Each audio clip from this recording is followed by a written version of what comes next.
The startling case of a man who lived for hours after he was declared dead is set to go to trial in April. Tammy Cleveland says her husband, Michael, kept moving and breathing after she was told he died.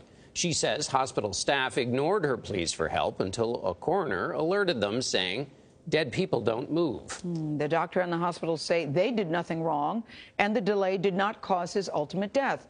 On Friday, a New York judge allowed the lawsuit to proceed, but reportedly trimmed Cleveland's claims and denied her request for punitive damages. She spoke to our Dr. Tara Narula 1 week ago today about what she saw the night her husband seemingly came back to life. Tara, good morning. Very tragic story. Gail. Yes, it is. Michael Cleveland was a 46-year-old married father with no known history of heart problems until he went into cardiac arrest one night in 2014. That's one of my favorite pictures. As usual, he always does something silly, and he's always making me laugh. Tammy Cleveland's happy memories cannot erase the nightmare of her husband's final hours. Can you imagine what it must have been like for him to listen to the people that I should be able to trust, trying to convince me and my family that he's dead and he's laying there alive?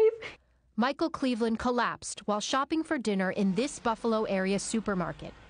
Medics performed CPR and shocked his heart, then rushed him to nearby DeGraff Memorial Hospital. Less than an hour later, Michael was pronounced dead by ER Dr. Gregory Perry.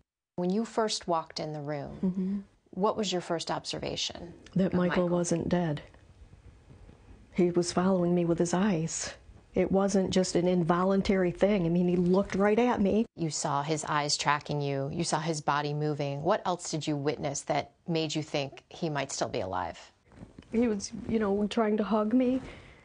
He brought his legs up on the gurney, knees bent, flat-footed. He was breathing. She claims that over the next several hours, her husband continued showing signs of life, and his family repeatedly asked medical staff to check him. Did you see his chest moving? Yes, chest moving up and down. While Dr. Perry entered the room twice, the lawsuit says on those first visits he did not perform a physical exam that could confirm life or death. He never put a hand on him, and he never put a stethoscope on him. Did he hook him up to a monitor or do an EKG? No, and Michael had that tube down his throat. What was his explanation for why Michael was still moving? He said that Michael is only 46 years old. He said that he's got a lot of life to expel out of his body. A coroner came to remove the body. According to his pretrial testimony, he was startled by what he saw and called out for nurses to get Dr. Perry. Dead people don't move, he said. He needs to go in there and check his pulse. 2 hours and 40 minutes after Michael had been pronounced dead, Dr. Perry examined him and found a pulse. He was alive. Medical tests showed Michael had suffered a heart attack. He was transferred to Buffalo General Medical Center. Doctors there performed a procedure to open a blocked artery, but it was too late.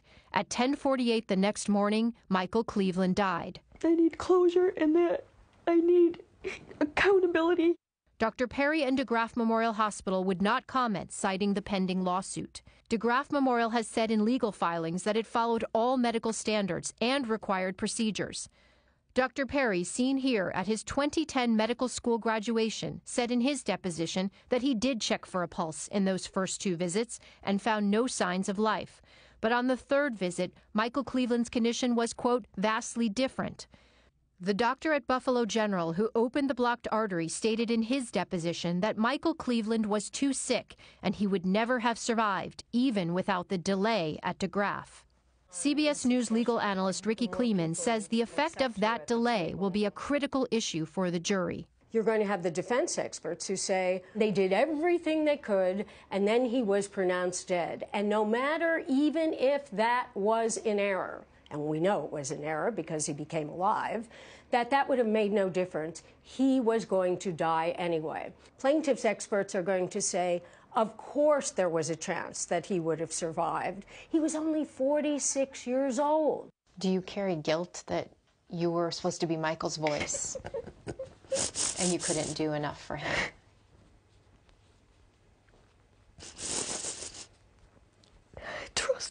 I trusted the medical field at the time. Yeah, I feel horrible.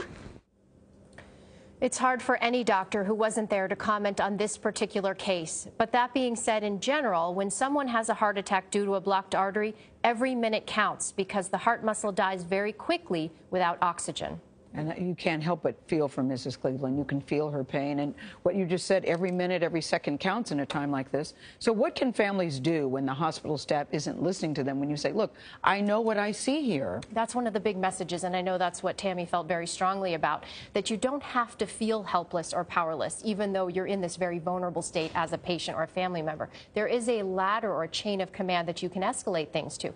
You can go to the attending physician in charge of the unit you're in, whether that's the ER or the floor. There's always an administrator on call, a chief medical officer, an executive director, and you should feel that you can escalate things if you're not being heard. Yeah, you should never stand down when you can see something. That's right. That apparently seemed, she saw him following her with his eyes. She did, she did. Oh, really interesting story, Tara. Interesting and tragic. Heartbreaking story, Yes. yes. Thank you, Tara.